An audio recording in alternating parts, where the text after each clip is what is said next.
रसूल अल्लाह सल्लल्लाहु अलैहि वसल्लम ने फरमाया, मेरी तमाम उम्मत जन्नत में जाएगी सिवाय उनके जिन्होंने इनकार किया। सहाबा ने हैरत से पूछा, या रसूल अल्लाह, भला जन्नत से कौन इनकार करेगा?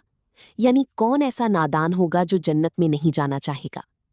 आप सल्लल्लाहु अलैहि वसल्लम ने जवाब दिया, जिसने मेरी इताअत की वो जन्नत में दाखिल होगा, और जिसने मेरी नाफरमानी की उसने गोया खुद ही जन्नत से इनकार कर दिया। इस हदीस को समझने के लिए नबी करीम सल्लल्लाहु अलैहि वसल्लम ने खुद एक बहुत खूबसूरत मिसाल बयान फरमाई है, जो एक वाक़ई की तरह है। एक शख्स ने रात के वक्त आग जलाई, जिसकी रोशनी देखकर परवाने और कीड़े मकोड़े उस आग में गिरने लगे।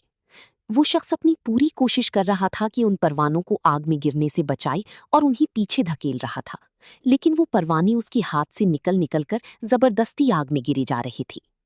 नबी करीम सल्लल्लाहु अलैहि वसल्लम ने फरमाया कि मेरी मिसाल भी इसी शख्स जैसी है। मैं तुम्हें तुम्हारी कमर से पकड़ पकड़ कर जहन्नुम की आग से बचा रहा हूँ और पुकार रहा हूँ कि आग से बच जाओ, लेकिन तुम हो कि मेरे हाथों से छूटकर जबरदस्ती आग में गिरी जा रही हो। इंसान जबान से कभी नहीं कहता कि मुझे जन्नत नहीं चाहिए, लेकिन जब वो अल्लाह और उसके रसूल सल्लल्लाहु अलैहि वसल्लम के हुक्म को तोड़ता है, तो उसका ये अमल पुकार पुकार कर कह रहा होता है कि उसे जन्नत की परवाह नहीं।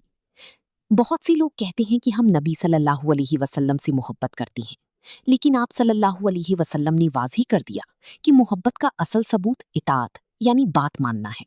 जो बात नहीं मानता वो अपनी मर्जी से जहन्नुम का रास्ता चुन रहा है। इस हदीस से अल्लाह की रहमत भी जाहिर होती है कि उसने सबके लिए जन्नत के दरवाजे खोल रखे हैं, बस हम खुद अपने हाथों से उसे बंद ना करें।